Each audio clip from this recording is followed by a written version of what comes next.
వర్ష బీభత్సం ఉత్తరాంధ్ర అల్లకల్లోలంగా మారింది. గోడ కూలి వేర్వేరు ప్రాంతాల్లో ముగ్గురు మృతి చెందారు. పార్వతీపురం జిల్లా ఉదయపురంలో ఒకరు మృతి చెందగా శ్రీకాకుళం జిల్లా మందస మండలం సవరతంబూరులో ఇద్దరు మృతి చెందారు. ఇక ఉత్తరాంధ్రలో వర్ష బీభత్సంతో ప్రజలు తీవ్ర ఇబ్బందులు పడుతున్నారు.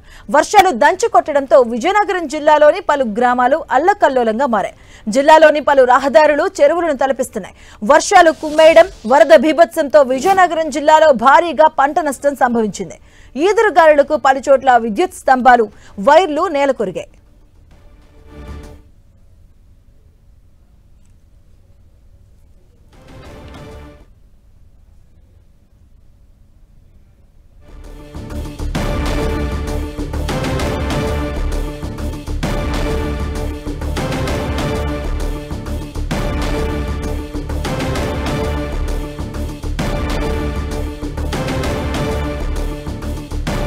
ఉత్తరాంధ్రలో వర్షాలు బీభత్సాన్ని సృష్టిస్తూ ఉన్నాయి. దీనికి సంబంధించిన పూర్తి డీటెయిల్స్ మా కరెస్పాండెంట్ బాలు అందిస్తారు లైవ్ ద్వారా. బాలు, శ్రీకాకుళంతో పాటు ఉత్తరాంధ్రలో 2 రోజులుగా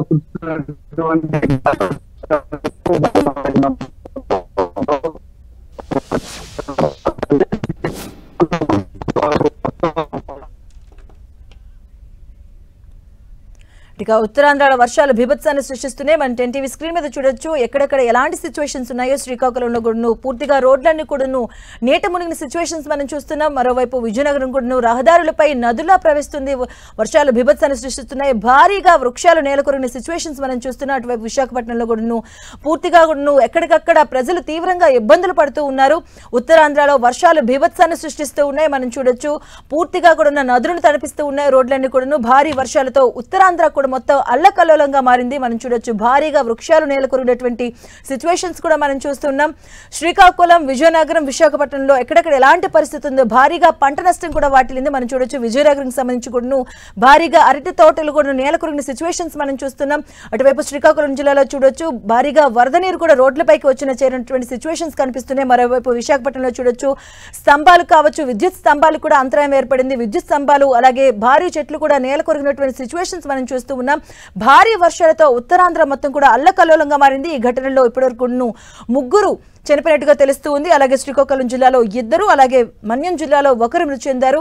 భారీగా నదులు కూడా ఉధృతంగా ప్రవహిస్తూ ఉన్నాయి. పార్వతీపురం జిల్లా ఉదయపురంలో 1 మృతి చెందారు భారీ వర్షాల నేపథ్యంలో. అలాగే శ్రీకాకుళం జిల్లా మందస మండలం సవరతంబూరులో 2 మృతి చెందారు.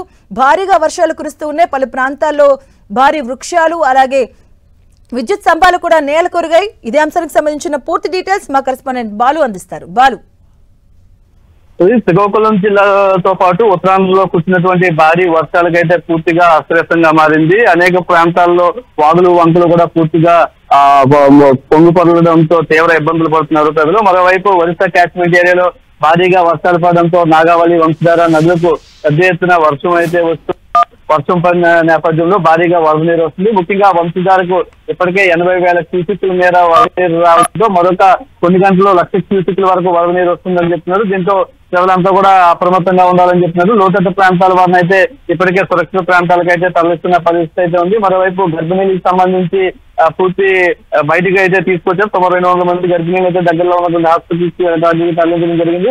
మరోవైపు మరో 24 గంటలు కూడా అనేక ప్రాంతాల్లో వర్షాలు పడే అవకాశం ఉన్న నేపథ్యంలో ప్రజలంతా కూడా అప్రమత్తంగా ఉండాలన్నారు. ముఖ్యంగా అటు పార్వతీపురం అన్ని జిల్లాలో కానీ ఇటు పలాస నియోజకవర్గంలో కానీ ఇప్పటికే ఈ గోడల కూలి, ఇల్లు కూలి 3 వ్యక్తులు అయితే చనిపోవడం జరిగింది. దీనిపై అటు అధికారులు కూడా దర్యాప్తు చేస్తున్నారు. మరోవైపు ఏవైతే నాగావళి కానీ, వంశధార, మహేంద్రవరం అనేటువంటి క్యాచ్మెంట్ ఏరియాకి సంబంధించి కానీ నదీ పరివాహక ప్రాంతాల్లో ఉన్నటువంటి ప్రజలంతా కూడా అప్రమత్తంగా ఉండాలని చెప్తున్నారు. మొత్తం పంట పొలాలకు వెళ్లే కాలువలన్నింటినీ కూడా ఏదైతే ప్రాజెక్టుల నుంచి పంట పొలాలకు వెళ్లే కాలువలన్నింటినీ కూడా ఇప్పటికే ఇరిగేషన్ అధికారులు అయితే మూసివేయడం జరిగింది. మొత్తం ఇంట్లో ఎంత వస్తే అంతవరకు సముద్రంలోకి వదిలే ప్రయత్నం అయితే చేస్తున్నారు. మరికొద్ది గంటల్లో కూడా ఈ యొక్క వేగం అయితే వరద ఉధృతి అయితే భారీగా పెరిగే అవకాశం ఉందని చెప్తున్నారు. దీంతో ప్రజలు అప్రమత్తంగా ఉండాలని చెప్తున్నారు.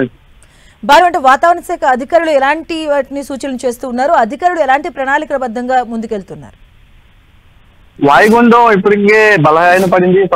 తీరాన్ని కూడా తాకినప్పటికీ కూడా అనేక ప్రాంతాల్లో అయితే చిరుమరుగా వర్షాలు వస్తాయి. మరోవైపు ఆంధ్రతో పాటు ఒరిస్సాలో భారీ వర్షాలు కురుస్తున్న నేపథ్యంలో ఆ ఎఫెక్ట్ అయితే ఎక్కువగా శ్రీకాకుళం జిల్లాపై పడింది.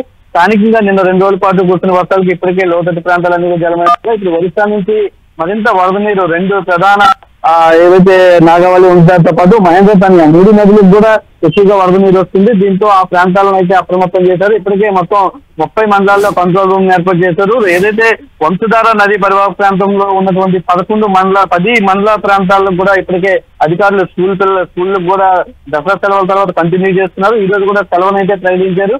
మరోవైపు అనేక ప్రాంతాల్లో ఇసుక తవ్వకాలు కదా ఎక్కువగా జరిగిన నేపథ్యంలో ప్రజలెవరూ కూడా నదుల వైపుకు వెళ్ళవద్దని చెప్తున్నారు. భారీ గుంతలు ఉన్న నేపథ్యంలో ప్రజలంతా కూడా అప్రమత్తంగా ఉండాలంటున్నారు. మరోవైపు ఫ్లో ఇంకా ఎక్కువైతే ఎదురుగా రిటర్న్ కాలువలు అంటే నదీ ప్రవాహం వచ్చే అవకాశం ఉండడంతో పంట పొలాలు కూడా భారీగానే నష్టపోతున్నాయి. అనేక ప్రాంతాల్లో పంటలు అయితే నేతములుతున్నాయి. కొత్త దిశలో ఉన్నటువంటి వరి పంట ఉండడంతో కొంత ఇబ్బందికర పరిస్థితులు అయితే ప్రస్తుతానికి తలెత్తాయని చెప్పుకోవచ్చు.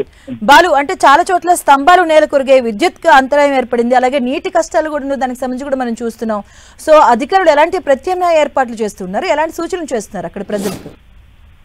నిన్న సాయంత్రం ఏదైతే వాయుగుండం తీరం దాటే సమయంలో అయితే సుమారు 50 నుంచి 70 కిలోమీటర్ల వేగం గాలి అయితే దీంతో అటు మిగిలిన ఉత్తరాంధ్ర ప్రాంతాల్లో అనేక ప్రాంతాల్లో అయితే చెట్లు కూడా భారీగా పడిపోవడం జరిగింది. దీంతో కరెంట్ స్తంభాలు కూడా ధ్వంసమయ్యాయి. అటు పలాస ఇండస్ట్రియల్ పార్క్ సంబంధించినటువంటి 33 kV లైన్స్ కూడా పూర్తిగా ధ్వంసం అయ్యి నేల కొరిగిన పరిస్థితి. దీంతో ప్రజలంతా కూడా రాత్రి అంతా కూడా కరెంట్ లేవు. ఆ లైన్స్ ను కూడా సిద్ధం చేస్తున్నారు. మరోవైపు కాలువల నుంచి గ్రామాలకు ఉన్నటువంటి గట్లు కూడా కొన్ని ప్రాంతాల్లో తెగిపోతుండటంతో సుమారు 250 వరకు ఈ బస్తాలను అయితే ఎక్కడికక్కడ సిద్ధం చేశారు. ఇసుక బస్తాలతో మార్చే ప్రయత్నం అయితే చేస్తూ ఉన్నారు. Right, thank you Balu.